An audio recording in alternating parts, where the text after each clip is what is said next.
Hello, everyone. Welcome back to another edition of the Liverpool Connection podcast. I'm Daz. Steve's with me, and we've got a special guest today. But before we introduce him, as always, if this is your first time listening, it's basically a podcast where we bring on guests to tell their Liverpool stories. We have a YouTube channel called the Liverpool Connection Podcast. Check out the videos. We've got over 90 videos on there now. Give us a subscribe, give us a like, all that good stuff. You can go to our website at atxreds.com. More videos on there, more of the podcast episodes. And we've also got ATX Reds Press, which is authors and writers sending in articles about Liverpool Football Club. So check out that, please. Now to our next guest. He is the man responsible for some of the most amazing and iconic mosaics at Anfield. The Liverpool Connection would like to welcome Andy Knott. Hello.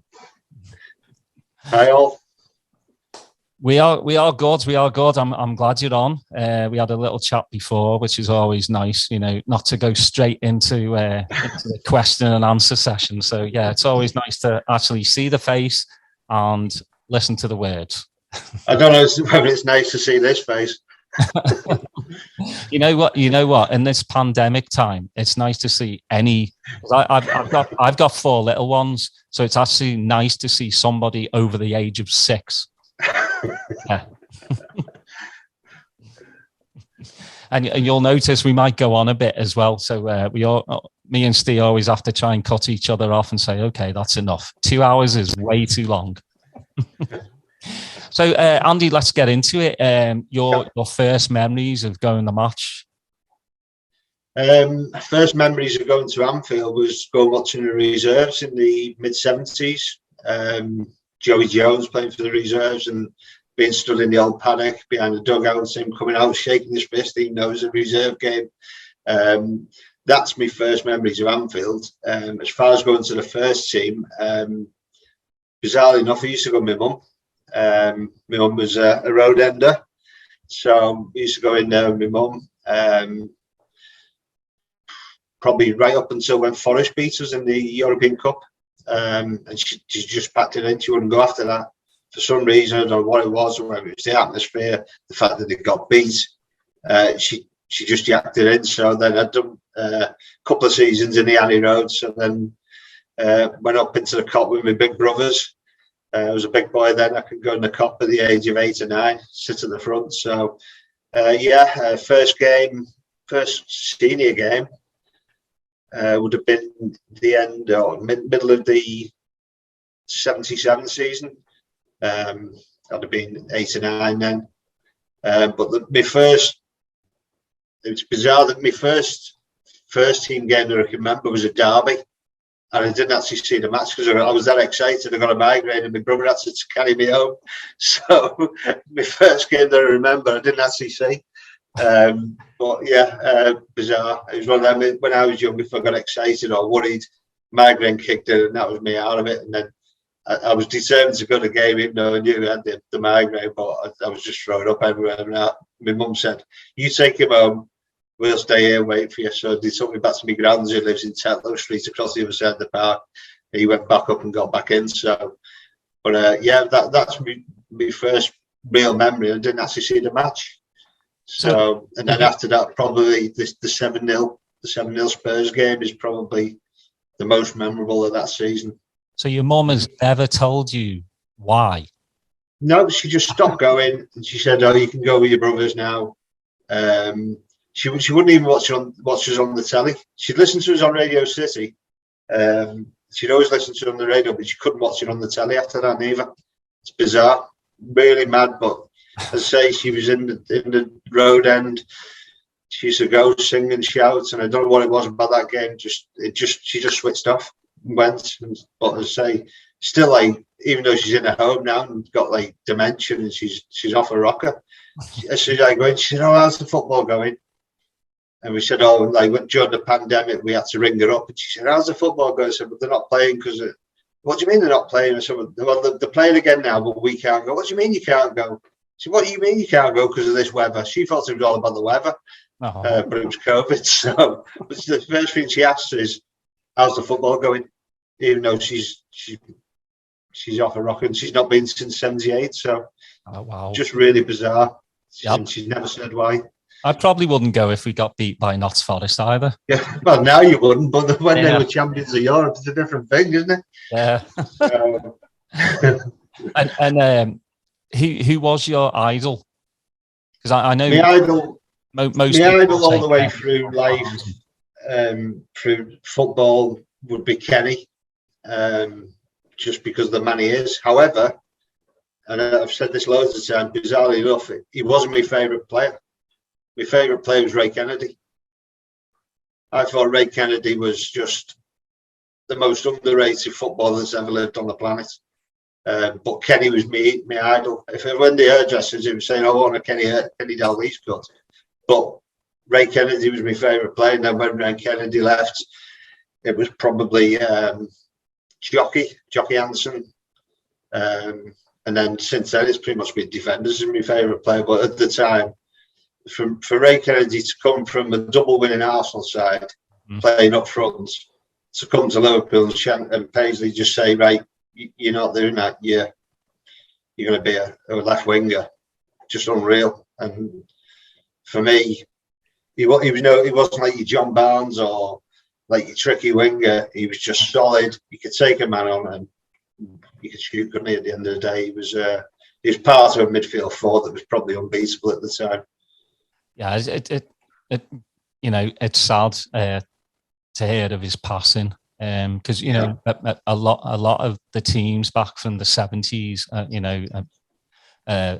either got dementia, Alzheimer's, or they've passed away. So that great teams of the 70s is just sad, and it's like I first went in '76. When I was 6, my granddad told me about the teams of the 40s, 50s, 60s, and I saw the gleam, in his eyes, and I feel the same way about the 70s and 80s players. Yeah, it's tough to hear.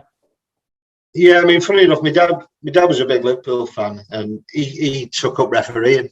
Bizarrely enough, I don't know why he took up refereeing in Kirby and Aiton, got Class 1. So. But he was at that age where, because he was 40, the referees couldn't referee at the age of 40. And then when they lifted it up, he was 44. So he's done like South Liverpool Marine. I mean, I remember him saying he refereed Jimmy Case, a few like the South Liverpool, them kind of players. But as I say, he stopped going. But I've only ever saw him cry twice. One was when he had to have the dog put down. The other one was when Billy Little died. Mm-hmm. So, I mean, that what you were saying then about your dad's died, the gleam, that was what my dad was like with Billy Little. If we said anything about like Dalglish, whoever, John Barnes, no, it's going to be Billy Little. Mm-hmm. Billy Little and Roger Humber is two heroes. So, but it's mad, yeah. I saw him cry twice, and one of them was when Billy Little died. Awesome. I'm going to bring Steve now. Hey, Andy, thanks for coming on. Appreciate your taking problem. Your time.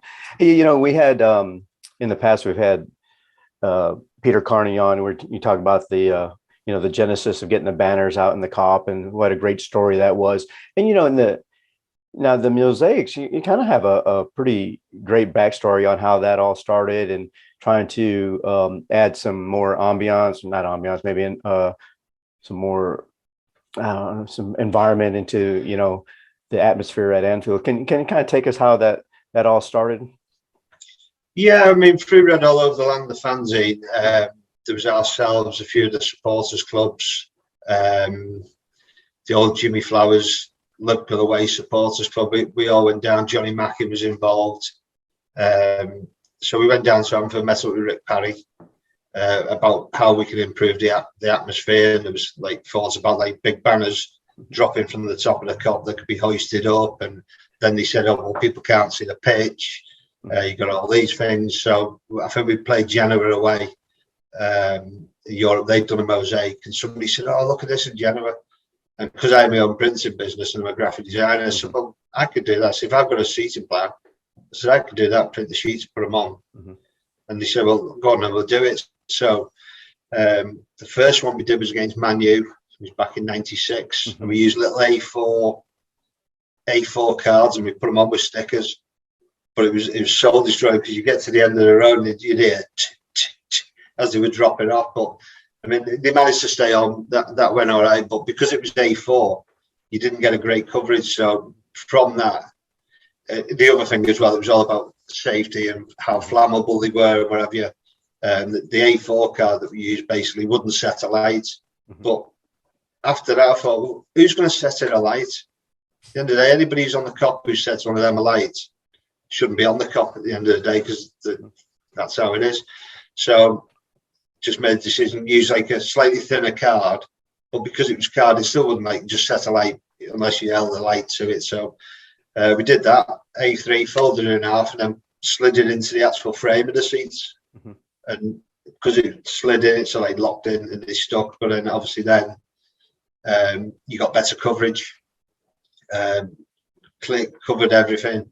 And as well, I think because it is a thinner card, it ripples a bit. So sometimes you get that little bit of a sway to it. But yeah, I mean, it all come about from just a meeting with fans with Rick Parry down at the club. Was that a cognizant decision to have the first one against Manchester United? Was that, or that just I don't think it was.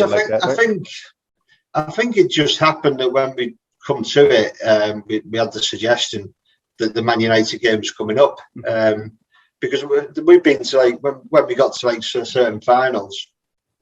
I've said to the club, do you want me to do a mosaic?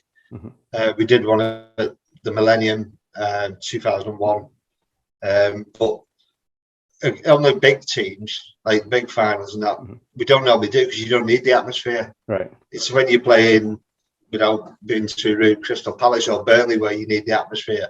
I think it was just consequence that United was coming up, so we did it. And then after that, since then, it's basically been because of an event or somebody died or the Hillsborough. So since then, it's basically had a meaning to it, which makes it more, I don't know, relevant and poignant and adds to the atmosphere, I guess. You know, I'm on the part of the supporters groups for our local football team. We just got a professional team this past season, and one of the things that they're known for are the tifos and mosaics, and you know they have the tifos that are suspended by cable, so a lot of collaboration with the club, obviously. But from my experience, I know those mosaics, they don't pay for themselves. I mean, do you get donations, or the club trying to help finance and subsidize the cost? The club pay for them. Okay. I basically, because I say I used to have my own printing business, so I used to just basically print them. The club had paid for the paper. We'd go down. We didn't even arrange it. We'd just say we'd be down Friday afternoon. I'd set up in my car. The volunteers would be there. They'd open a gate. We'd walk in, lay them out, walk back out. I mean, the first one we did against Man U, we only got out the ground. It was about 5:30, 6 o'clock. The ground was in complete darkness apart from the exit lights and the tunnel. And we couldn't even get out. So we ended up having to go down the tunnel and ended up coming out the reception into the main stand car park. But nowadays it's completely different. But as I say, the club pay for it. I arrange with the club. We get the volunteers. We go down, get basically signed in, and then we go. I mean, but as I say, in the old days, we just let Jed point and know we were going. He'd just tell me what time to get there, and we'd go do it. But yeah, the club pay for it, and at the end of the day, they know it adds to the atmosphere. Right. The feedback I get from the club, not just like the fans, they appreciate and they do understand that it does help. Yeah, I'm sure that, you know, when you're watching games from different parts of the world, you know, South America, you know, in on the continent there, then you see mosaics. You know how much work it is to, you know, to pull those things off. So I'm sure you have a better appreciation of those things than most people do. Yeah, when you see some of the ones they do at the new camp, where it's pretty much the full ground, 120,000 sheets. I mean, the biggest one we did was probably the Millennium. That was 26 26,000 seats in our end, and there was 12 of us doing it.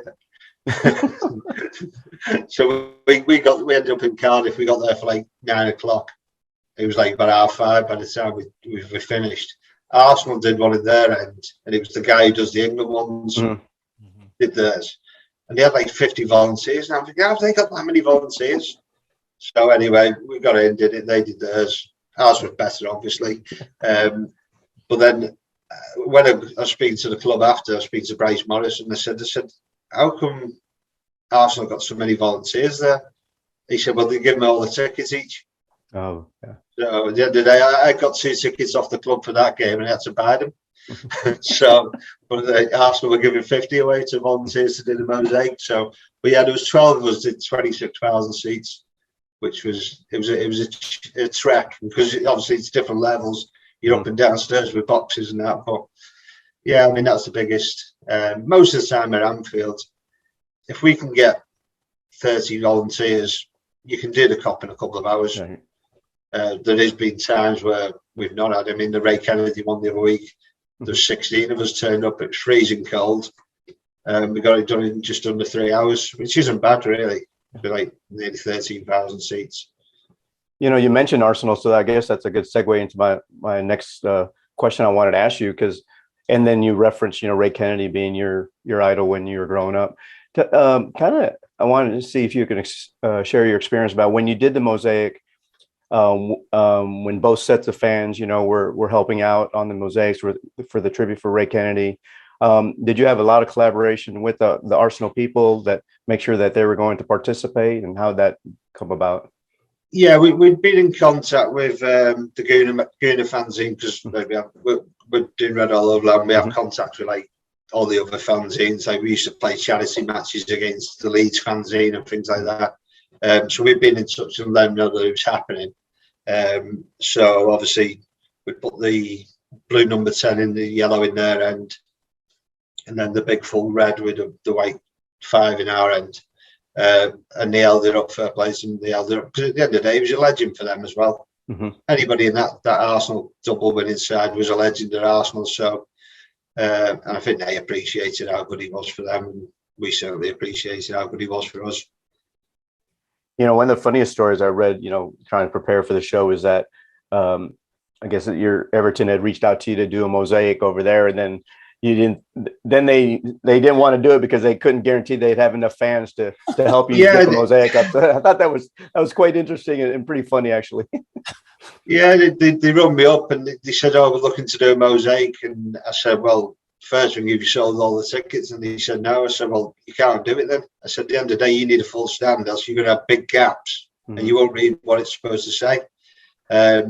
Funny enough, I've just been helping the guys from Bristol City over the last few weeks, because they're doing one for in celebration of the 8 players who terminated the contract to save the club back in the 80s. So I've been working on them, but what they're doing is they're just going to do like the middle 4 blocks, which are going to be pretty full. So, which is fair enough, as long as it's an area within a stand, because some of the foreign ones do that, where they'll just do certain blocks, but they're going to do that. So hopefully that will work out for them. But yeah, when Everton rung me, it was I felt a bit like, I don't know, a bit cruel when I said, "Well, I can't do it if you're not going to fill the ground." But it's a fact. I mean, it's not going to work, is it? You might as well just throw the sheets of paper in and say hold them up, because you're not going to read what it says. Problem was they were trying to give away tickets. And the other thing as well, it would have to be inflammable over a Goodison, wouldn't it? Because imagine if that place went up, it'd be the biggest wooden bonfire ever, wouldn't it? The only ground where you still get splinters when you sit down. And do you have some favorite mosaics that you've seen? I know you've already referenced the Camp Nou, but have you or do you recall any that come to the top of your head? I like some of the ones they do. And Bayern Munich did one once. It was a good few years ago. They did the full ground, but it looked really good. I don't know if it's because of the way their seats are, or the way the blocks are in the Allianz, but it looked amazing the way they done it, because it was like it was like an image rather than wording, and like the club badge. It was really good. That was a good one. I thought the one the Barcelona did when they played us in the semis the other year, where it was like, oh, we believe, or whatever it was meant to say, and they're 3-0 up and they thought it was over. Again, we didn't need to do a mosaic for that game because we knew at the end of the day the crowd were up for it. It didn't matter how many sheets of paper or anything on there. You had that many flags and people going mental at that game. You don't need the mosaic. You can just let the fans go. And as you say, as you referenced Peter before, I know Peter personally, really good bloke, and we spoke, and he said, when's the next mosaic? So, well, we don't need it when we're playing big teams. We don't need it. So most of now tend to be for a reason rather than just for creating the atmosphere. Are you still planning on doing the whole of Anfield? I'd like to, however, I think with the main stand, the way the main stand is now, it would be difficult to do because obviously all the cameras are in the main stand. I wouldn't mind doing full Cop, full Any Road, and the full centenary, because in this centenary we've already ever done the bottom, or we've done like half of. We've done either our half or the visitors' half when we did the Arsenal one at the Any Road end. I think once the Any Road ends two tiers, then I think that might be the time. When that opens, might be the time to do like a full wrap, maybe. Well, hopefully you'll have more than 12 volunteers. Yeah, certainly hope so. You get us a ticket, we'll go over there and help. You'll have to go and help Arsenal with those. You'll get the tickets off them. That's all right. I'll pass on that one. It's fun, the mosaics, and you have the banners, and now the newest trend is the murals around the stadium, that they're painting up on the buildings. And do you have any collaboration, or do you get any insight on those that come out? I've not done. I would love to do one because I'm an artist myself, and I've got a few ideas of ones that I'd like to do. But again, it's not something you can't just turn up and paint on somebody's house. You've got to have the wall to do it on. I think I've been around like the brewery quarter, the Canes brewery quarter, and there's a few in there, and I'm looking at them and think, oh, it's a bit dodgy. But the ones the guys are doing around the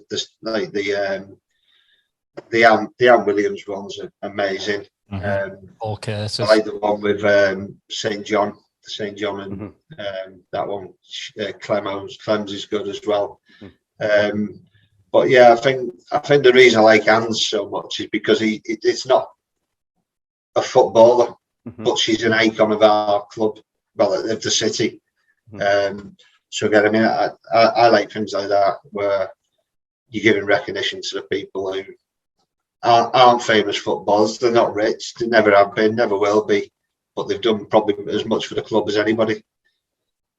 Again, when you said about Peter, I mean, the things Peter does, I mean, if something happens to an ex-player, you know that Peter will have a banner there at that next game. Right. No problem. He will get it done. And again, it's just like when something happens, I say to the club, do you want to do a mosaic? The time scale is very small because it could be. I mean, we did 2 in a week. I think it was when Ronnie Moran died, because we'd already had one planned for the week after. I think it was the Hillsborough one, and then Ronnie Moran died, and we had to do one for him as well, like the Big Bugsy. So yeah, I mean, for me, people like Peter and even like the HFS, the Hills Family Support Group. It would be nice to have a big one that celebrates all the people who fought Hillsborough as well. I mean, even Jerry from the HJC shop, people like that. They're the ones who I'd love to do one for them. I mean, or a Hillsborough one. I mean, I've designed a Hillsborough sculpture that I've always wanted to do, but it's not the kind of thing you can just do in your back garden and then somebody say, oh yeah, we can put that here or there. So. But yeah, so I've got that. That's been on my computer now for 15, 20 years. I've had it designed, and I'd love to do it, but again, it's probably irrelevant and where it would go, what it would be. But I would love to do a mural, definitely. Now, if you said, "Hey, Andy, go ahead and go paint a mural tomorrow," what would it be?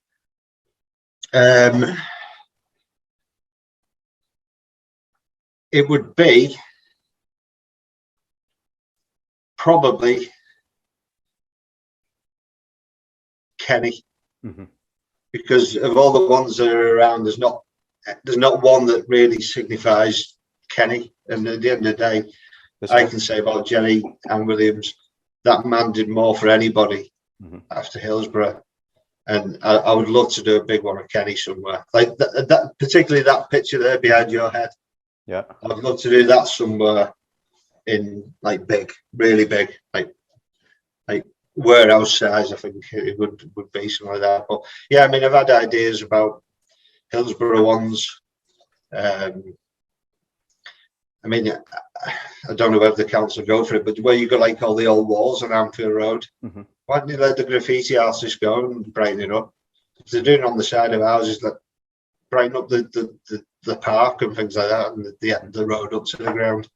Yeah. So, but yeah, I mean that image, as I say there behind your head, the one where he's looking back, probably one of the most iconic images that you'll ever see of him. Yeah. So it was bizarre as well, because I did years ago when I sold my printing business, I just had time on my hand. I got into doing my art again, and I did a painting of Dalglish. It was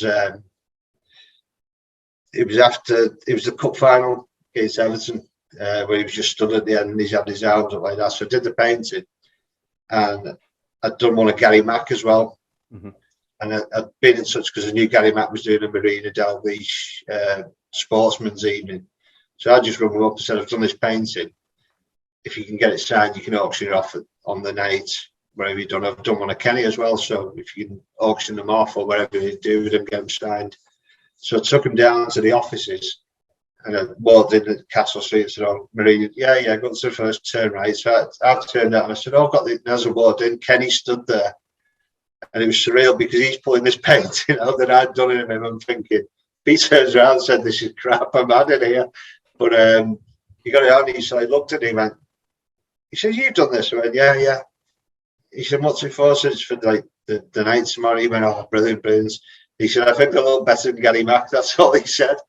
He said, "I think mine's better than Gary Mack." So, but yeah, I mean, it was bizarre. I took this painting for him to get it signed to auction off, and he was in the office. And it was one of them where, like, it's my hero, but yeah, he wrote for me paintings crap. Well, with our global outreach of this show, I'm sure Billy Hogan will be calling you tomorrow to get something painted. Yeah, I hope so. It'd be nice. I've got some. I've got loads of ideas that I've done, and yeah, I mean, probably a Hillsborough one, but not like possibly more like a critique of it, rather than like a person, maybe something to do with the symbolic of it, I suppose. But we've all got our images in our heads of how we see Hillsborough and how we do it. But yeah, so I'd love that. Yeah. Have you noticed any difference in participation from starting in 1996 to the fan base now, or everybody's still all in whenever they see a sheet down there that they're ready to be part of it? Yeah, they're that used to it now. People just come in, they hold them up. Bizarrely enough, the only one where I was panicking about whether it would work was when we did the one for David Moores, when he sold the club and left, because he wasn't the most popular person within the fan base, and there was a lot of people that had beef with him.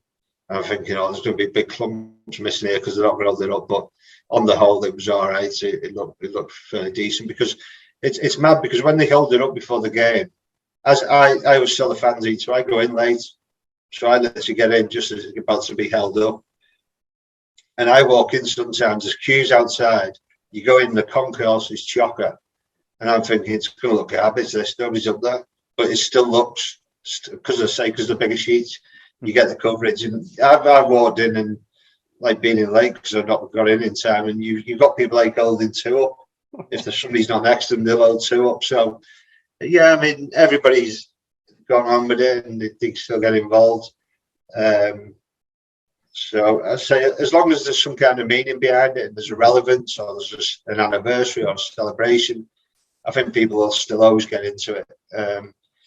Because I say, I mean, nobody's not going to hold a piece of paper up in tributes to the Hillsborough '97 or like Ray Kennedy or anything like that. As long as there's a relevance, I think people will still hold them up. I'm going to put money down that there's probably not going to be a FSG mosaic if they sell the club. I'm just saying. So no. At the end of the day, I'm mixed on them. I mean, I know for a fact that at the end of the day, while we've been under their ownership, we've won the league again. We've been champions of Europe again. We're seeing the best player in the world play for us at the minute. However, if they don't secure that best player in the world and start losing, I think that's when it'll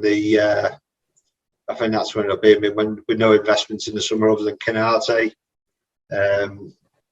mean, the latest cover of the fanzine is basically Klopp walking with the owners, and he's pointing. He said, "Oh, why can't I have that one?" And the owner's saying, "Oh, I was going to buy Linda a new handbag." So that's the point it's getting to now. People appreciate what they've done. However, when you look at the net spend, it's the lowest in the Premier League. In fact, it's minus, isn't it, with what they've sold and what they've bought. They haven't actually invested millions into the team. You know what you could do? The idea would be in the Cop, you could have FSG, and then the other end, you can have out. So people that don't like FSG can sit on the other end and they can put that part up. Yeah, there's been times where we've done that, and I've wondered, is it possible to do double-sided paper? So when we stay now, we turn it over and it says something completely different. Yeah. But I don't think I'd get away. I'd probably get shot. But well, you couldn't do that for the late kickoffs. You'd have to do it early, because if you do it late, no one's going to remember anything. They'll be drunk. Yeah, it's FSG. It's a funny one, isn't it? It really is a funny one. I mean, it is funny. So they've won us the league again under their ownership, won the European Cup, champions of the world. But when you look at it in pure figures, have they invested a great deal of money into the club? Yeah, they bought the club for a lot of money, and they're making a lot of money, and the club's worth a lot of money. But when you look at the net spend, they owe Jurgen and his scouting team. I think obviously they're going to miss Edwards going out. So, yeah, I mean, they've got a lot of people to thank for the success they've had. Yeah, well, we're here to watch the journey either way, I guess, right? So, and at the end of the day, I'm not bothered as who owns the club, as long as they back the manager, they're connected to the fans, and they're willing to go with the fans, as you say, go on that ride. Hicks and Gillette, I mean, I love saying you both having meetings with Rick Parry, people like that. I could go down to the club and go and speak to Bryce Morrison in his office, and there wouldn't be a thing said. As soon as Hicks and Gillette come in and Rick went, there was nothing. There was no connect to the fans. I mean, you had little Lord Fauntleroy at Mill, Christian Perslow, CEO. Looks like the prince off Shrek when he turns up, a little tiny fella. Has to get a lift onto his horse.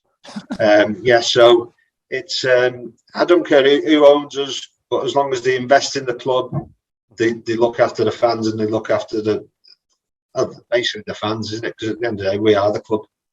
You know, it's funny because, you know, right across the park, you have a different type of ownership group and club in its entirety, really, the way it's run. And I imagine, you know, we're not there. So on the ground, you know, Daz has family there, but I mean, that has to be a dichotomy of, you know, you look at this way and see how an organization's run, then you look this way and see how that's run. It's got to be weird for the people there in Liverpool. Well, there was a survey, wasn't there, recently, and it was saying Everton is probably amongst the most depressing teams to support. I don't know if it's because the ground's old, because the team's not very good, because they've not won off him since 1995. But a lot of it is down to, as you say, there's no connect from the top to the bottom of that club. Everybody's asking for the same thing, but pulling in different directions to get it. Whereas at the Liverpool, they've got Klopp in with his direction. They've got the owners who will support as long as they can get the money back in.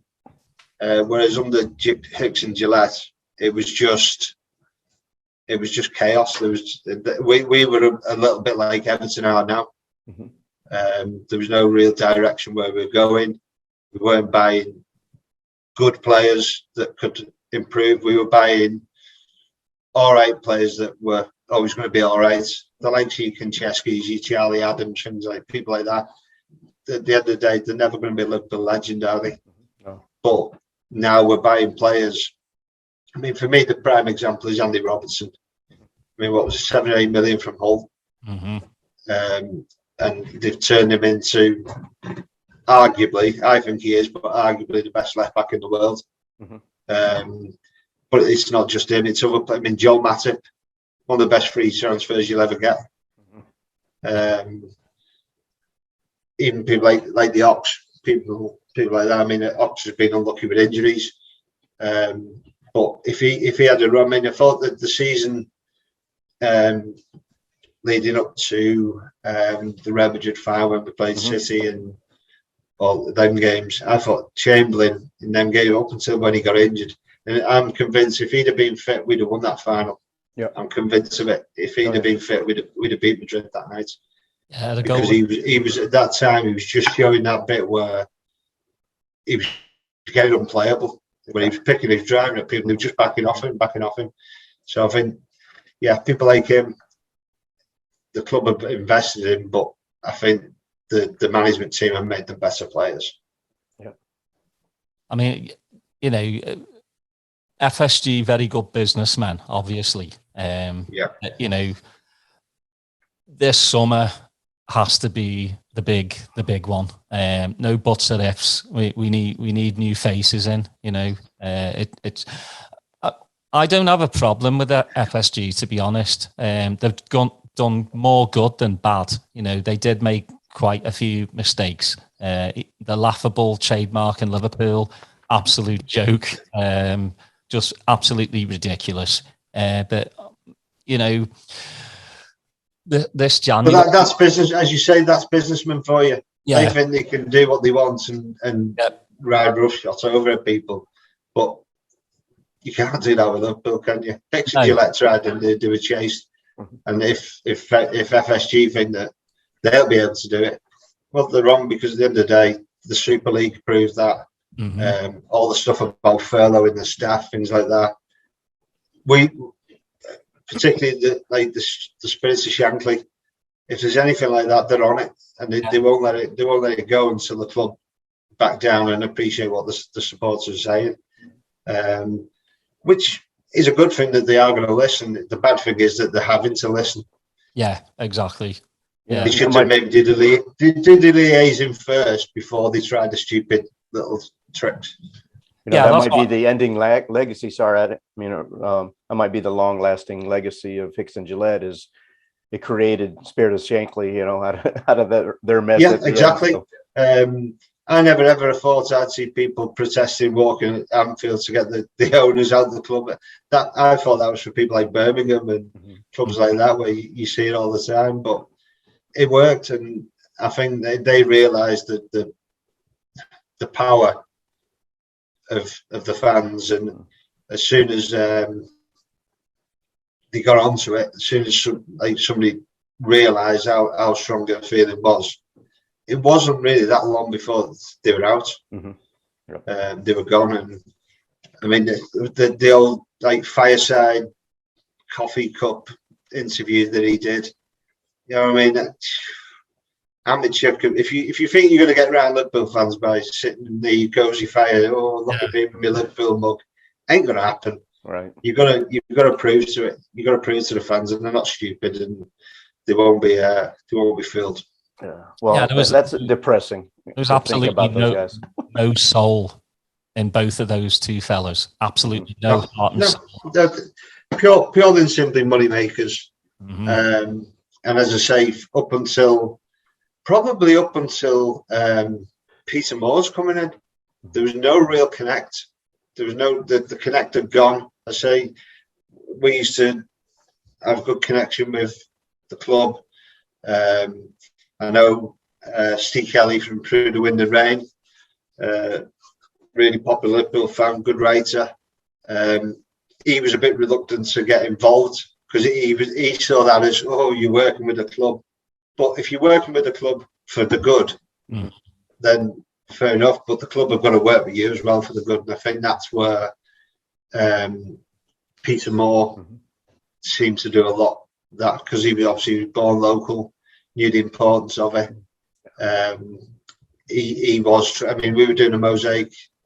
I can't remember which one mosaic it was. He actually came down on his lunch and gave his hand to putting them out, just so he could come and see how it worked and just have a chat and like just get like do with the fans. He was trying to get that connect, and I know he used to go over to Hat Scarf and a Badge, Mike Dean's place. He used to go over there and buy his t-shirts, and he'd go in the Justice shop. So I mean, he did get the connection back, but they can't lose that again. If they lose that again, I think there'll be a lot of fans who'll just jib it. But hopefully, if FSG invest big in the summer, and funny you say about it's going to be a big summer. I was just reading something on the internet before I came on, and they reckon it's going to be a busy summer. And they said it might not be quantity, but they'll be certainly looking at quality plus a few of the academy lads coming through. Which at the end of the day, if we buy 3 quality players, I'll be happy with that. Yeah. Well, Andy, how do you feel about the, basically sell to buy situation? My take on it is if like Ox, he's injury prone now. I think his time at Liverpool will be over in the summer. Maybe Keita as well. So I don't see a problem with having to sell somebody to bring somebody in. I mean, what's your take on that? As long as the player's better, I don't care. I don't care if they have to sell somebody to get somebody in, or whether they're going to give Jurgen £100 million. As long as it improves the club, improves the squad and the playing side of it, I don't care. As long as we're going to be served up good football, entertaining football, exciting football that's going to win trophies. It could be. They could rob somebody. I wouldn't mind, as long as it improved us. You know what I mean? The problem is when you sell somebody who's like, I look at it like the lesser clubs, like your feeder clubs, like your Southampton. They sell the players, but then they don't buy better. Yeah, we weren't buying players that've got to improve the squad, and I think Knott will be an improvement. I say he was the only one last summer. I think he improves the squad because of the strength in depth. And I think once he gets to run the side, I think he'll be as reliable as Matip. I don't think anybody will ever be as reliable as Virgil, but for me, he's the most complete centre-back in the world. I've probably seen at Anfield since Jockey Hansen. He reminds me a lot of Jockey Hansen, the way he plays, but he's probably got a bit more power than Jockey did. Both got the amazing positional, and they can both like move it out. I mean, Jockey used to carry the ball like Matip does, like effortlessly. Virgil was just getting ping it 70 yards effortlessly. So, yeah, I mean, as long as what we get in strengthens us and improves us, I don't care how they get them. But it would be nice for them to put the money in the pocket rather than having to sell. You don't sell Mo Salah and then buy. I don't know. Yeah, you just don't. He's the best player in the world, so who better? Yeah, so you can't improve on him, can you? Yeah. Unless you buy someone like Mbappe, who's younger. But if you're going to buy Mbappe, that's going to cost more than what you're going to pay Salah in his wages. Yep. And that's how they go. Look, if they don't pay Mo what he wants, they're going to lose money on him because they won't be able to sell him for as much, or they may lose him for nothing. But then they're going to have to pay 100 million to get someone close to him. Yeah, I mean, I'm no mathematician, but I'm sure if you give him the contract he wants, it's going to work out cheaper than going buying somebody else and paying them 350 grand a week. Mm-hmm. I know no guarantee they'd be successful either. Yeah, exactly. That's another one. They're doing it purely and simply on, we've got this structure. Now, if they're going to stick to that structure, we will start slowly going backwards. Mm-hmm. Yeah. Because even though the pull the club has got and the pull Jurgen's got, if the Liverpool go in and Chelsea go in or wherever, and they offer them 100 grand a week more, they will go there. And that's how mercenary some of the players are. Yep. So, I mean, the way I look at it, you pay somebody his worth, and if you're the best player in the world, prime example, I've always said, when we started paying John Barnes 10 grand a week, that was when football changed.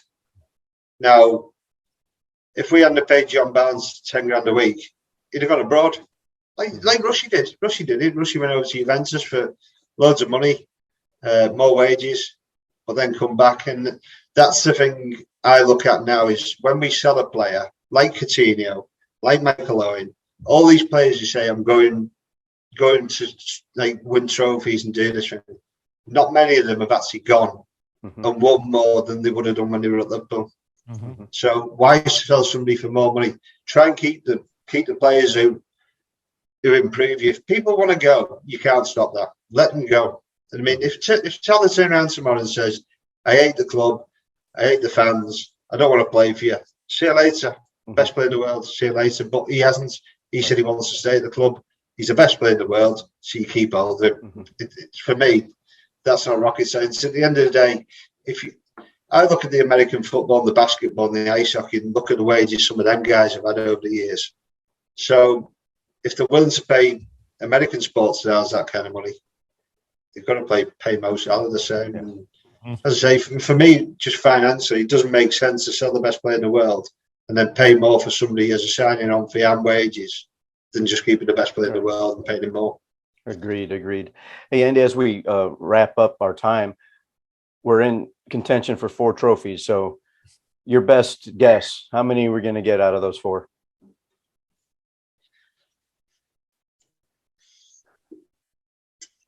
Two. All right, writing it down. Oh, well, this will be on YouTube anyway, so we can always go back and rewind it. Right, so all right, down 2 trophies. Now, which 2? Right. Doesn't matter. Quit being stingy, man. Right, 2 trophies. I'm going to go for the Champions League. Nice. And the League Cup.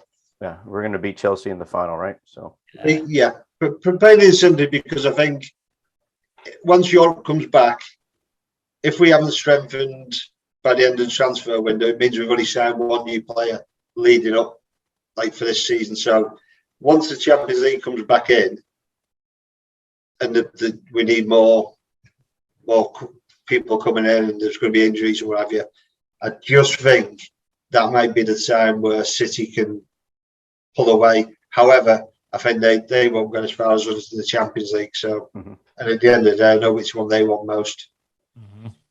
At the end of the day, they'd rather have the Champions League than the league title. I mean, that's basically why Pep was brought into City, was to... Yeah, and he's still not done it. He's still there. Still not done it. They're still giving him new contracts. Still giving him money. Contracts to fail. Yeah. Well, he didn't do it at Bayern either. They're no further on than when Pellegrini and Mancini. Yeah. They were winning titles, they were winning cups, but they couldn't win the Champions League, so they got Pep in, and they've still not won it. Chelsea have won it since they did that. So it's not always the best. Sometimes it's horses for courses, isn't it? And experience in doing it. And I don't care what everybody says. Us winning it in 2005 and us winning it 2 years ago, that all comes from a history, a history that we've won it. And even though the players haven't played in the final, they're seeing the Champions League trophies in the museum and on the Champions Wall, and they think we can win that because we've won it before. Even though they weren't around, some of them weren't even born. but they're looking at that culture, that history, and they think we can do this. And I think Jurgen instills a lot of that with him as well. Yeah. Well, even having lost it the year before was such a great experience for those players when we went and played against Tottenham. You know, we had been there. They hadn't won a trophy in about 100 years anyway. So but you could just tell there was that experience, even though it was a losing experience, it was still had a positive net benefit for those players. So I think that will push us through at least 2 trophies this season as well. Yeah, it comes down to belief, doesn't it? Mm-hmm. And the club is built on belief, and that's come right back from Shankly's time. He made the players believe that they're the best in the world, and touch wood, we'll carry on doing that. Mm-hmm. Andy, really appreciate you coming on. No problem. And it is nice to actually meet you and actually say thank you for what you've done for Liverpool Football Club with the Mosaics. You know, it's an honour. Because you've from Houllier to the Hillsborough to Sammy to Stevie G. Hopefully you won't have to do one for Salah for quite a few years now. Let's hope so. Hopefully Jurgen will turn over and go, you know what, I'll stay for another 2-3 years. Yeah, I've done a painting in mode and I'm trying to sell now, but I think people are waiting to see if he signs his contract before they buy it off me. Right. Well, I know you did the Van Dijk one. Yeah, it was my mate Oh, nice. Yeah, it's really well. All that for his little lad. He was just finishing touch for his Liverpool room. So. Oh, that's a good start. Yeah. That's right. Yeah, Andy, thanks for coming on. We appreciate you. No problem. Thank you. Bringing some more of the backstories of our Liverpool experiences and to people from around the world who unfortunately may never get to Anfield. So we appreciate you sharing that. You'll get there. I've been there. So the other people, I don't believe, never give up. You'll get there. That's right. Well, tell our buddy John Pearman that we said hello to when next time you talk to him.